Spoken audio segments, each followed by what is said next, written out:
O livro O Mundo de Gelo e Fogo é canônico ou não?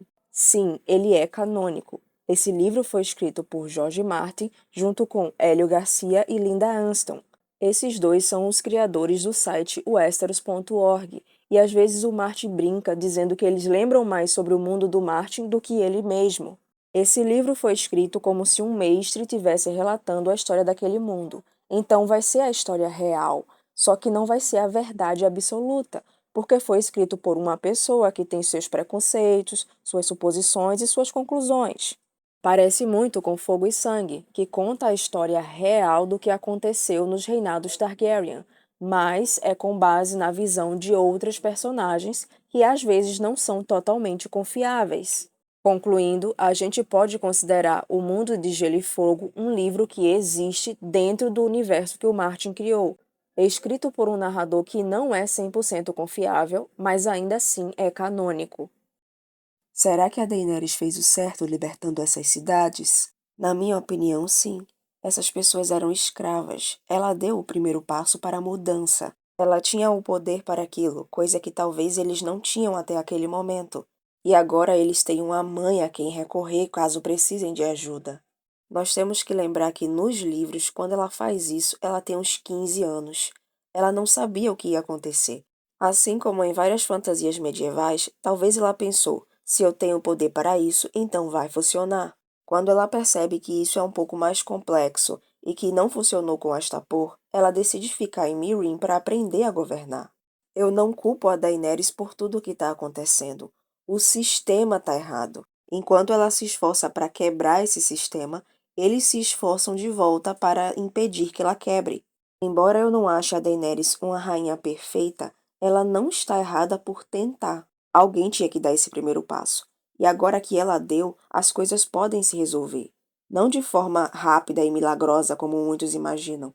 Porque nós, principalmente brasileiros, sabemos como é difícil quebrar uma cultura que gira em torno disso.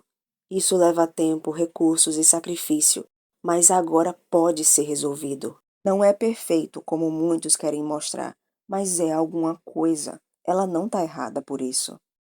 Depois que eu postei o vídeo, eu percebi que parecia que eu estava criticando a pergunta, mas não é essa a minha intenção. Essa pergunta é incrível. Inclusive, ela está dentro dos livros. Os próprios escravos começam a se vender de volta aos seus antigos mestres por preços ridículos, porque eles não têm mais o que fazer, não têm como sobreviver. Acabar com a escravidão é uma coisa muito complicada, e por falta de experiência, quando a Daenerys saiu dessas cidades, ela acabou deixando um vácuo de poder.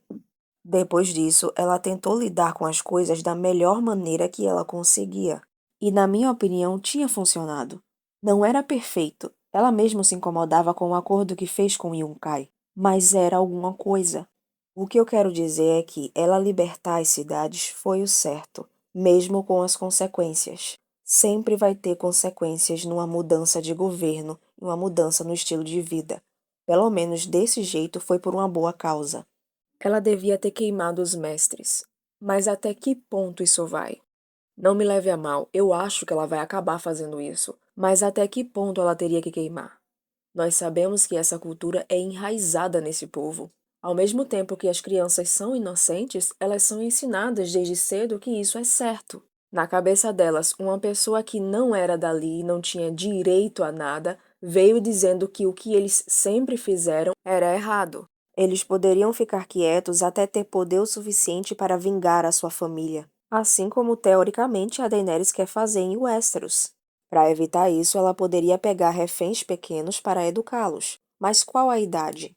Se eu me lembro bem, em Astapor, quando ela liberta os escravos, ela manda matar os mestres de 13 anos para cima. Mas na própria história, a gente tem personagens mais novos. A Sansa começou os livros com 11, a Arya com 9, o Bran com 8, e eu duvido que algum deles algum dia vai esquecer o que aconteceu com a família deles. Mais uma vez eu quero deixar claro que eu não tô criticando a Daenerys. Eu acho que ela vai precisar queimar os mestres, e isso não faz dela uma pessoa ruim.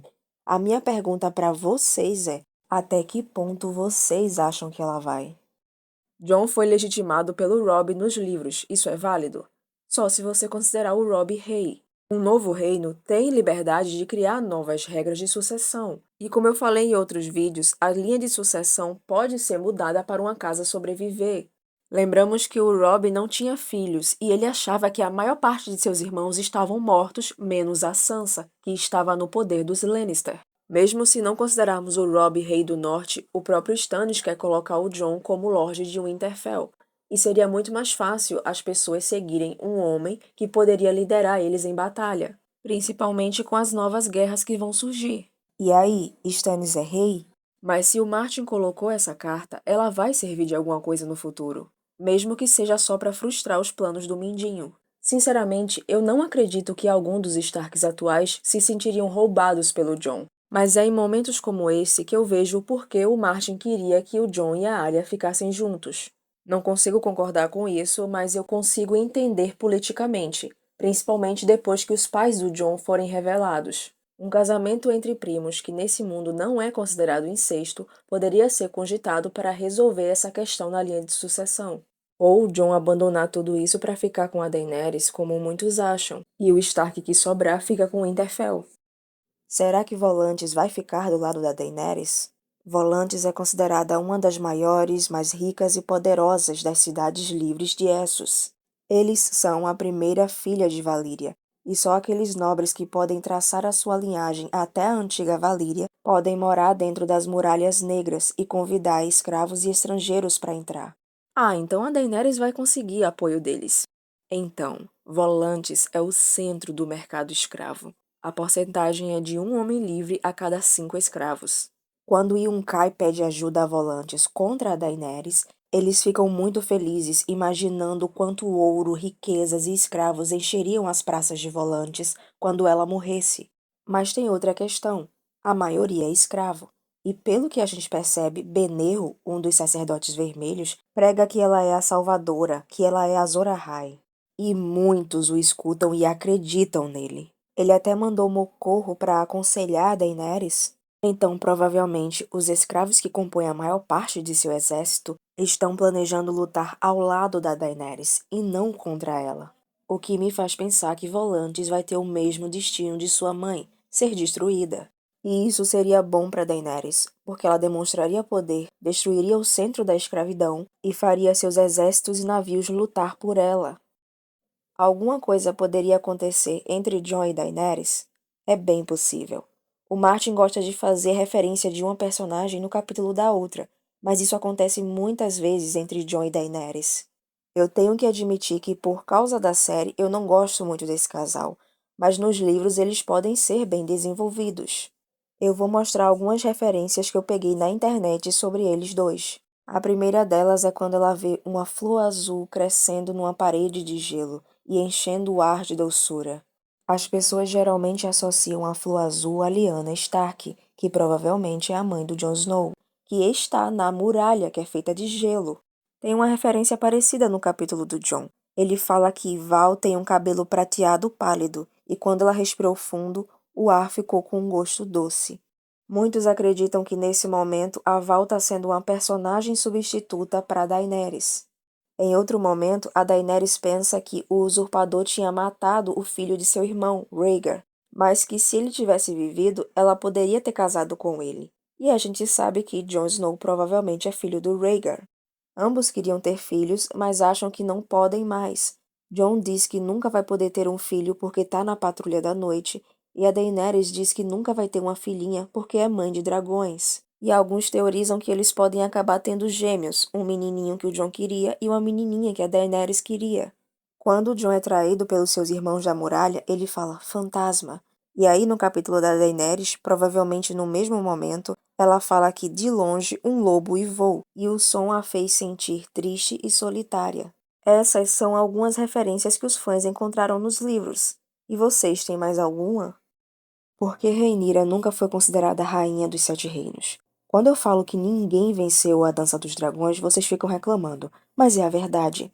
Embora Rhaenyra tenha governado por meio ano, seu governo nunca foi reconhecido pela maior parte dos Sete Reinos, e ela foi morta antes de assegurar sua reivindicação ao Trono de Ferro. E depois que a guerra acabou, todo mundo só queria paz. Nomear a Rhaenyra como rainha irritaria os antigos apoiadores dos Verdes e abriria o mesmo problema na linha de sucessão. Quem tem mais direito, Aegon ou as filhas do Daemon? E mesmo que isso se resolva agora, quem garante que os netos ou bisnetos deles não vão acabar lutando pelo mesmo motivo? Então, para evitar futuras guerras, eles decidiram ficar com o que foi estabelecido no Conselho de 101. O herdeiro masculino e sua linhagem herda o Trono de Ferro. Olhando friamente, foi o melhor que eles conseguiam fazer naquele momento para evitar futuras guerras. Aegon III era filho da Rhaenyra, mas ele também era filho do Daemon, e antes de morrer, Aegon II colocou ele como herdeiro. Então, mesmo que seu filho tenha ficado no Trono de Ferro, na história, Rhaenyra é considerada princesa e não rainha. A Rhaenyra tinha a maior parte dos aliados. Não faz sentido não quererem irritar os aliados do Aegon. Em números e em poder bélico, a Rhaenyra tinha a maior parte dos aliados. Mas a gente tem que lembrar que Aegon também tinha aliados.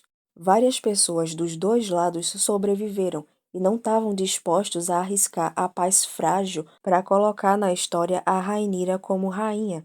Não era só para evitar futuras guerras, era para acabar de vez com aquela guerra, e não acabaria se eles continuassem insistindo que a Rhaenyra não deveria ser lembrada só como princesa. Eles precisavam achar um meio-termo, e naquele momento era Aegon III, e durante sua menoridade teve um conselho que governava no lugar dele, que por acaso também tinha pessoas do lado verde, além do fato de que a história é escrita pelos mestres e que geralmente as pessoas comuns se lembram de coisas que são aceitas pela religião predominante. Não se engane, não é porque os aliados da Rhaenyra venceram que eles vão poder fazer o que eles quiserem.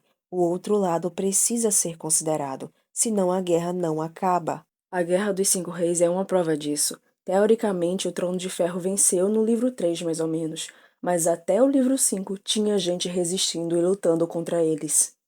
Aegon II não colocou Aegon III como seu herdeiro.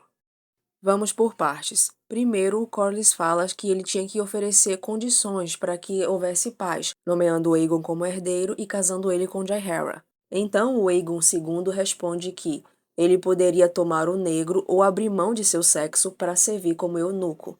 Corlys sai de lá com muita raiva, e o Aegon II estava a ponto de permitir que matassem ele. Então, o Larys intervém.